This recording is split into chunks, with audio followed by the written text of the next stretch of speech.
All right, now while the Banyana team did not have favourable results in their two international friendly encounters against Brazil, the Banyana team that is currently representing the country at the COSAFA Women's Championship has been doing rather well and have now qualified for the semi-finals of the tournament. To talk to us about this tournament, we have COSAFA General Secretary Destombes as well as the coach of the national team, Coach Simphiwe Dludlu. Good morning, Coach. Good morning, Sue. Thank you so much for joining us on Sports on Morning Live.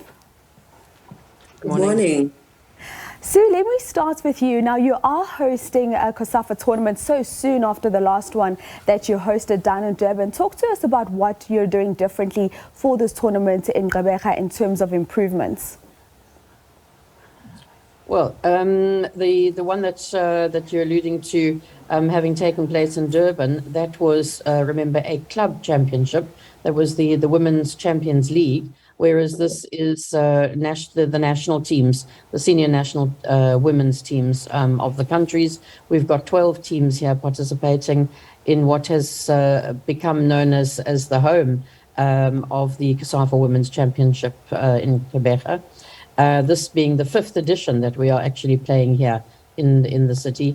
And I think the level of play, the level of the growth in women's football across the region speaks for itself in terms of how things are being done differently. It's not necessarily COSAFA that's doing things differently, but the consistency with which the tournament has been played shows in the performance on the field of play.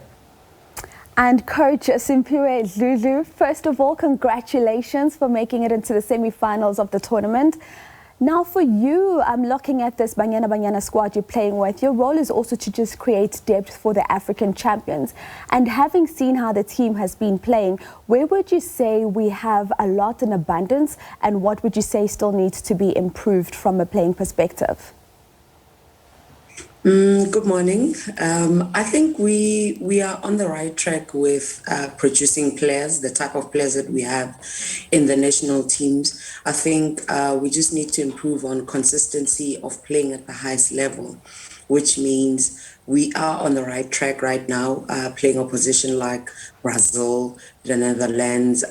We just need to make sure that it's done consistently. There's a lot of training camps so that we make sure that we are ready for big tournaments. Just like you look at netball, you look at rugby, they always go out there to play championships before they go to the big tournaments. So I think that's one of the big things that we need to do. Right now, we are blessed in abundance when you think about the young players that are coming through to the senior national teams, like my squad that I have assembled here. There's 16, 17-year-olds that are making waves. So I think we are on the right track. We just need to be consistent. Indeed. And Sue, as we speak about consistency with Coach Dludlu, from a marketing perspective, the COSAFA tournament isn't one which is really easy to promote and market because it takes place right in the middle of an active season. But you've managed to get the job done. Talk to us about the community of Gqeberha and this relationship you have that really does appear to be growing and also building up interest in the COSAFA tournament. Yes, we are blessed. You know, women's football, although it is ever on the rise and has exponentially, risen since even 2019 with the Women's World Cup in France, it is still not. It's not up there in terms of a lot of the corporates. It's not kind of big on their agenda, sadly, because really this, women's football has so much to offer, and a tournament like COSAFA, when you see the play that we've had over the last week, it's just quite phenomenal. But we're very blessed to have a partner like the Nelson Mandela Bay Metro and the Eastern Cape provincial government, who have steadfastly made this their property, and really they've played a very big role in getting Banyana to the position where they are now, because as Coach Dludlu was saying, it's about consistency. So if you don't have the opportunity of having a host which that's the starting point, is to have a reliable host, so that you can play consistently. It makes it quite difficult. So it comes with its challenges, but we are ever hopeful that more corporate sponsors will come on board. We've currently got Hollywood Bets with us. And we're just always encouraging and looking for long-term sponsors so that we can maintain, the growth of women's football. Indeed, and I think as the team really does continue to do well, that will also be more appealing to corporate South Africa to come on board. But Coach Dludlu, obviously you're there in Gqeberha, you're coaching the team. I don't know how much time you've had to watch the other Banyana team that was in action against Brazil on Friday and again on Monday, losing 3-0 firstly on Friday and again 6-0 on Monday. And just that being really just a dose of reality for the South African team coming from WAFCON, being the African champions. And if you have watched those games, what would you say from your point of view and your assessment, the gap in terms of quality between what we have here currently in South Africa versus what we saw the Copa America champions do, and of course going into the World Cup where we will be playing the likes of England and the European teams? What would you say you think that gap is?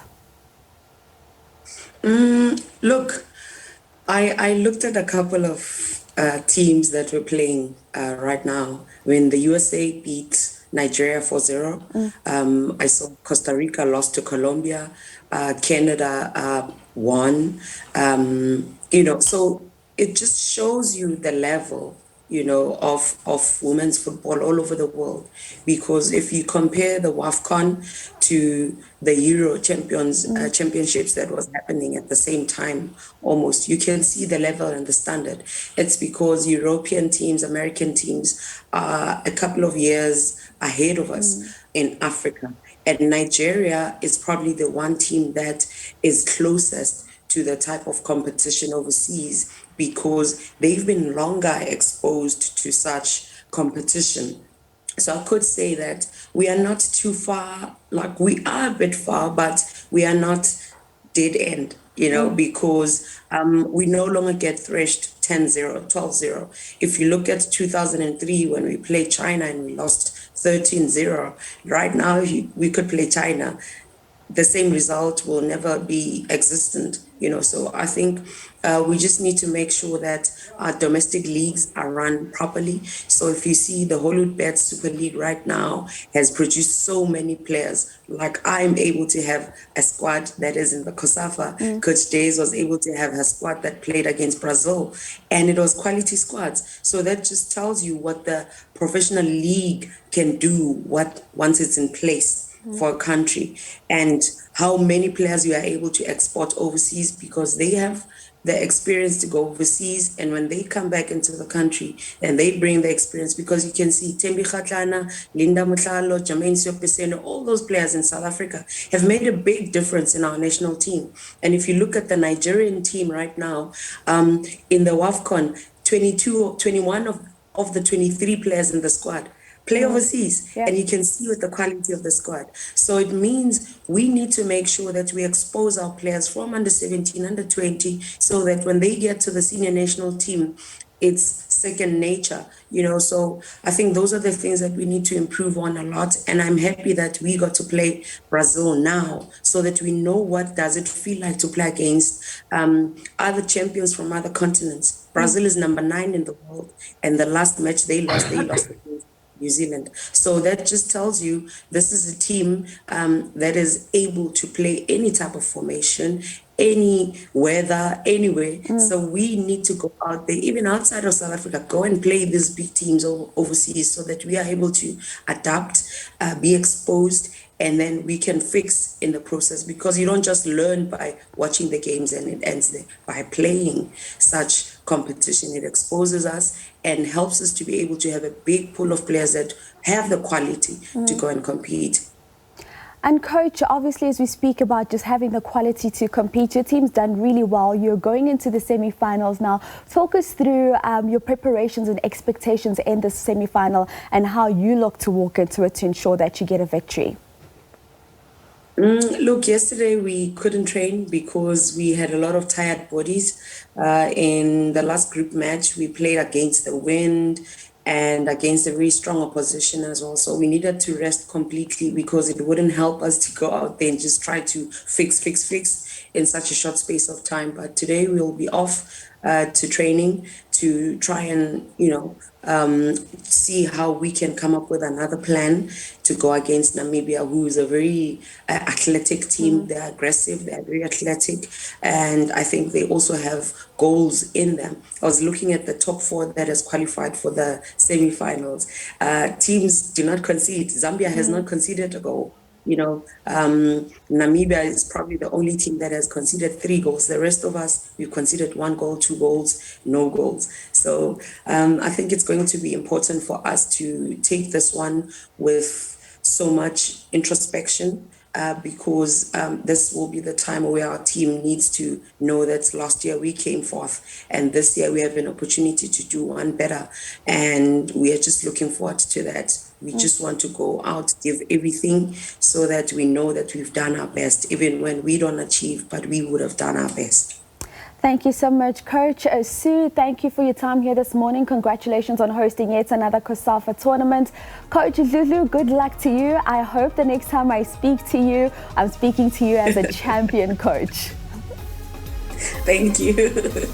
All right, that is, of course, Sue Destombes, the General Secretary of COSAFA, joined by Coach Simphiwe Dludlu, who's currently coaching the Banyana team out in Gqeberha. They do, of course, go into that semi-final against Namibia, and we wish them all the best of luck.